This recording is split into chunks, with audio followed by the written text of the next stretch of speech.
Hello student, chemistry की online class में आपका स्वागत है। आज का हमारा टॉपिक है केमिस्ट्री की प्रश्न बैंक के लेसन नंबर 12 एल्डिहाइड कीटोन एवं कार्बोक्सिलिक अम्लों से क्वेश्चन नंबर 5th 6th और 7th के आंसर को समझना। तो चलिए शुरू करते। तो सबसे पहले हमने लिया एल्डोल संघनन, जो क्वेश्चन नंबर 5th पे है। एल्डोल संघनन जो होते हैं अल्फा हाइड्रोजन युक्त कार्बोनिल यौगिक देते हैं। कार्बोनिल यौगिक वो यौगिक होते हैं जिनमें C double bond O group पाया जाता है, जैसे ये वाला, इनमें C डबल बॉन्ड O होगा और H जो होगा सिंगल बॉन्ड से जुड़ा हुआ होता है। ठीक है, तो अल्फा हाइड्रोजन युक्त कार्बोनिल यौगिक का मतलब होता है जो फंक्शनल ग्रुप के पास वाली कार्बन होती है उसे अल्फा कार्बन बोलते हैं। ठीक है, और अल्फा कार्बन से जुड़े हाइड्रोजन कहलाते हैं अल्फा हाइड्रोजन।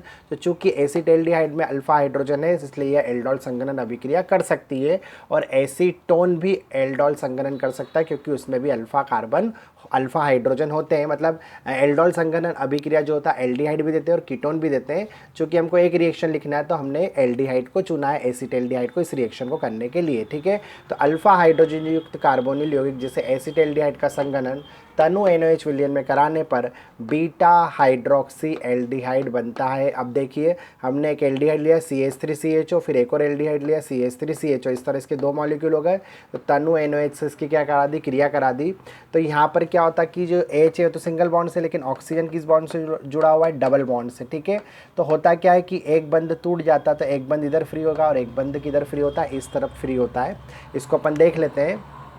जैसे मैंने लिया CH3 और लिया C और इसको लिख देता हूँ ऊपर H और डबल बॉन्ड से O, और इस तरफ मैं लिख देता हूँ CH3 और आगे चल देगा। ठीक है, तो ये बंद टूट जाएगा। ठीक है, तो इससे क्या होगा कि यहाँ की जो H है और यहाँ की OH है ये क्या होगा, अपना अलग से बंद बनाकर कहाँ जाएगी, नीचे आ जाएगी, और इस तरह यहाँ पे एक बंद फ्री होगा और एक बंद यहाँ पे फ्री होगा। तो फ्री बंद से ये दोनों आपस में क्या हो जाते हैं, कनेक्ट हो जाते हैं। इस तरह से रिएक्शन होती है। ठीक है, तो अब देखते हैं हम कि क्या हुआ क्या है। यहाँ पर जो ये O है और ये वाली यहाँ पर जो H है वो OH ग्रुप के रूप में नीचे लग जाएगी और ये दोनों अणु आपस में जुड़ जाएंगे। तो CH3 का CH3 लिख दिया, CH का CH लिख दिया, ये वाला O और इधर का H नीचे आ गए तो यहाँ पे OH लिख दिया। यहाँ पर एक H जाने से CH2 बचा तो CH2 लिख दिया और CHO का CHO लिख दिया। ठीक है, अब क्या है, ये क्रियात्मक समूह है तो ये अल्फा कार्बन है, तो यानी बीटा कार्बन है। बीटा कार्बन पे OH है, OH ग्रुप को हाइड्रोक्सी ग्रुप बोलेंगे।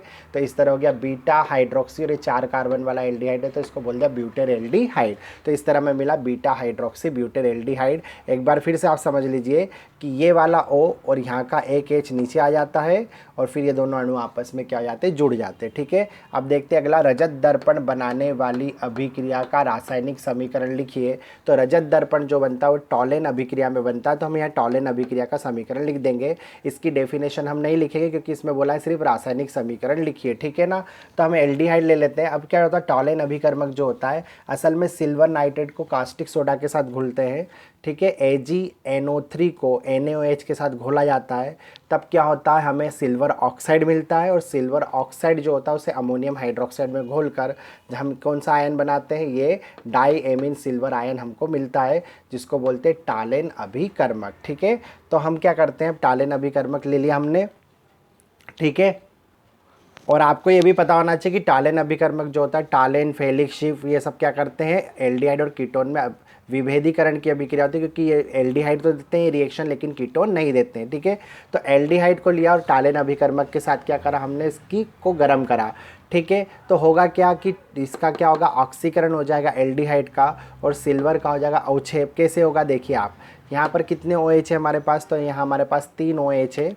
ठीक है, तो हम यहाँ लिख देते हैं 3 OH, 1 2 और 3। तो ये 3 OH हो गए हमारे पास, और NH। अब क्या होगा, इसमें क्या होगा कि जो RCHO है तो हम इसको भी लिख लेते हैं RCHO। ठीक है, तो यहाँ का जो H है वो चला जाएगा पानी बनाने में H2O के फॉर्म में, और आप देखो ये एक H2O बना, ये दूसरा H2O बना, ये जो ऑक्सीजन बची वो यहाँ आके लग जाएगी और बना लेगी कार्बोक्सिलेट आयन। तो ये बन गया RCOO, और इस तरह इसमें 2 पानी के मॉलिक्यूल्स बनेंगे। ठीक है, तो इतना तो आपको समझ में आ गया कि इसमें 2 पानी के अणु बनेंगे और एक कार्बोक्सिलेट आयन बनेगा। और यहाँ तो सीधा का सीधा दिखेगा, सिल्वर के कितने मॉलिक्यूल्स है, 2, तो 2 Ag इसमें अवक्षेपित हो जाएंगे और परखनली की दीवार पर रजत दर्पण मतलब चांदी का दर्पण बन जाएगा। ठीक है, NH3 अमोनिया अंदर संकुल में 2 बार है और ये संकुल कितनी बार है, 2 बार, तो 2 दूनी 4, तो 4 अमोनिया गैस भी क्या होगी इसमें निकल जाएगी। इस तरह से क्या हुआ, ये टालेन अभिक्रिया होती है। ठीक है, अगर परख नली की दीवार पर रजत दर्पण बनता है तो जो यौगिक होगा वो एल्डिहाइड होगा, और अगर नहीं बनता है तो फिर वो एल्डिहाइड यौगिक नहीं होगा। ये एल्डिहाइड के परीक्षण के लिए यूज़ की जाती है। ठीक है, एक बार फिर से देखते हैं। RCHO लिया, ठीक है, यहाँ से एक ऑक्सीजन यहाँ आया और ये हाइड्रोजन निकल कर यहाँ पर आकर 2 पानी के अणु बना लिए। यहाँ बन गया RC, यहाँ एक ऑक्सीजन आंसर हो गया RCOO जो हमने यहाँ लिख दिया। 2 Ag ऐसे के ऐसे सिल्वर परख नली की दीवार पे अवक्षेपित होकर रजत दर्पण बना दिया, और 2 दूनी 4, 4 अमोनिया के मॉलिक्यूल्स बन गए। ठीक है, तो इस तरह हो गई टालेन अभिक्रिया।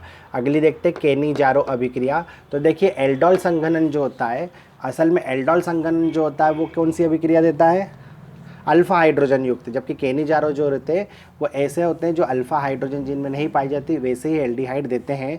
तो फॉर्मेल्डिहाइड जो होता है वो असल में देखिए, फॉर्मेल्डिहाइड ये क्रियात्मक समूह वाली कार्बन है और इसमें और कोई कार्बन ही नहीं। जब इसमें अल्फा कार्बन ही नहीं है तो अल्फा हाइड्रोजन भी नहीं है। और बेंजेल्डिहाइड में क्या होता है कि बेंजेल्डिहाइड में असल में क्या होता है, कार्बन होता है और यहाँ पे जोड़ी होती है CH डबल बॉन्ड हो, और यहाँ पे डबल बॉन्ड से कार्बन और कार्बन। तो देखिए इस कार्बन के 4 बंदे, 1 2 3 4, तो यहाँ पे हाइड्रोजन की कोई जगह नहीं है। ये एल्डिहाइड है फंक्शनल ग्रुप, ये अल्फा कार्बन, और इस अल्फा कार्बन पर कोई भी हाइड्रोजन मौजूद नहीं है।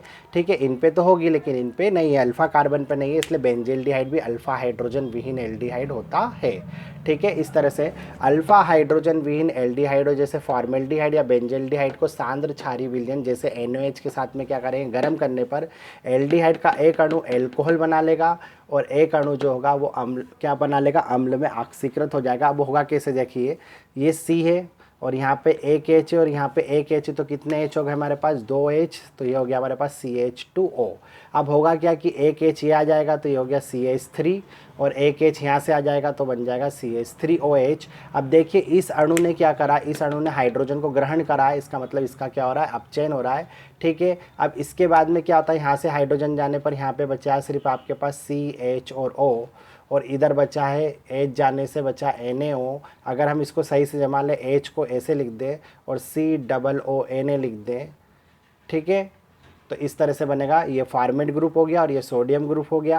ये जो फॉर्मेट ग्रुप होता है असल में फॉर्मिक एसिड का लवण होता है। ये देखिए ये फॉर्मिक एसिड है, यहाँ हाइड्रोजन को हटा कर क्या सोडियम लगा दिया तो ये फॉर्मिक एसिड का क्या बन गया, लवण बन गया। ठीक है, तो इसको एक तरह से अम्ल ही बोला जाएगा। ठीक है, तो आपको एक बार फिर से बता देते हैं कि अल्फा हाइड्रोजन विहीन एल्डिहाइड हो जैसे फॉर्मेल्डिहाइड को सांद्र क्षारीय विलयन जैसे NOH के साथ गर्म करने पर एल्डिहाइड का एक अणु एल्कोहल में अपचयित हो जाता है, जबकि दूसरा अणु अम्ल में ऑक्सीकृत हो जाता है। इसको बोलते हैं केनी-जारो अभिक्रिया। तो उम्मीद है आपको तीनों क्वेश्चन समझ में आ गए होंगे। अब मिलते हैं अगले वीडियो में 8th और 9th क्वेश्चन के साथ। तब तक पढ़ते रहिए। Best of luck for your exam.